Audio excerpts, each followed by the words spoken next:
కర్కాటక రాశి. First of all కర్కాటక రాశి వారికి ఎట్లాంటి నా ఏమంటారు నరదృష్టి ఉండకూడదు. సో, నరదృష్టి ఉండకూడదు అనుకుంటే నువ్వు ఒకటే పని చెయి. ప్రతి నెలలో వచ్చే మొదటి గురువారం రోజు అంటే పౌర్ణమి అయిపోయిన తర్వాత గురువారం, అమావాస్య అయిపోయిన తర్వాత గురువారం. ఈ 2 రోజులు ఏం చేయంటే ఉదయం లెవ్వంగానే ఏం చేయకు.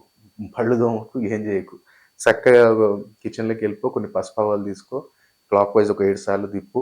తిప్పేసి ఇమ్మీడియేట్‌లీ బయట పడేయి. మళ్ళీ డస్ట్‌బిన్‌లో దాంట్లో దీంట్లో ఏయకు. ఇంటి బయట పడేసేయి. రోడ్డు మీద ఎక్కడైనా పడేసి స్నానం పళ్ళు కడుక్కొని స్నానం చేసుకో. ఇది నీకు నరదృష్టి లేకుండా చేస్తది. అలాగే మనకు నరఘోష ఉండకూడదు. నువ్వు ఒక పని చెయి. ఇదే ప్రతి గురువారం రోజు మంచిగా నీ పేరు, గోత్రం చెప్పి పచ్చి పాలు తులసి కోటకు సమర్పించు.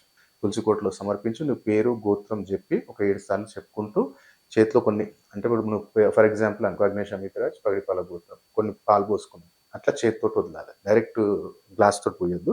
చేతిలో తీసుకోవాలి. మళ్ళీ నీ పేరు, గోత్రం ఒక చెప్పాలి. మళ్ళీ వదలాలి. అట్లా 7 టైమ్స్ నువ్వు తులసి కోటలో మీరు వదిలినట్టయితే ఎవరికైతే నరఘోష అనేది ఉండదు. ఎవరికైతే కర్కాటక రాశి వారికి శత్రుత్వం ఉండకూడదు. ఎక్కడికెళ్ళినా సరే గాని నాకందరూ మిత్రుల్లాగానే ఉండాలి. శత్రువులు ఉండొద్దు. నువ్వేం చేయాలంటే వెడ్నెస్‌డే బుధవారము నువ్వేం చేయాలి అంటే కొన్ని పెసర్లు, కొన్ని వడ్లు 2 కలిపి నానబెట్టు.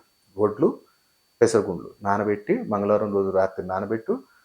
బుధవారం రోజు మార్నింగ్ ఎక్కడైనా ఓపెన్ ప్లేస్ ఇంటి పైన ఎయొద్దు. ఎక్కడైనా ఏదైనా రోడ్ దగ్గర ఎక్కడైనా సరే గాని కొంచెం ఎక్కడైనా పావురాలు ఉంటే ఆ పావురాలకి ఆ దాన వేసేసేయి. ఇది నువ్వు వెడ్నెస్‌డే అంటే మంగళవారం నానబెట్టి బుధవారం చేసినట్టయితే కర్కాటక రాశి వారికి శత్రుత్వం అనేది ఉండదు.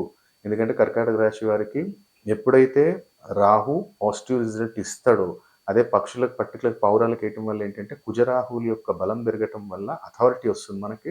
ఎవడు చూసినా సరే గాని మనలో ఒక ఔరా అనేది జనరేట్ అవుతుంది. వాడు ఎదుటోడు చూసినప్పుడు ఆ భయం అనేది వాడికి పుడుతది తప్ప మనకుండదు. కాబట్టి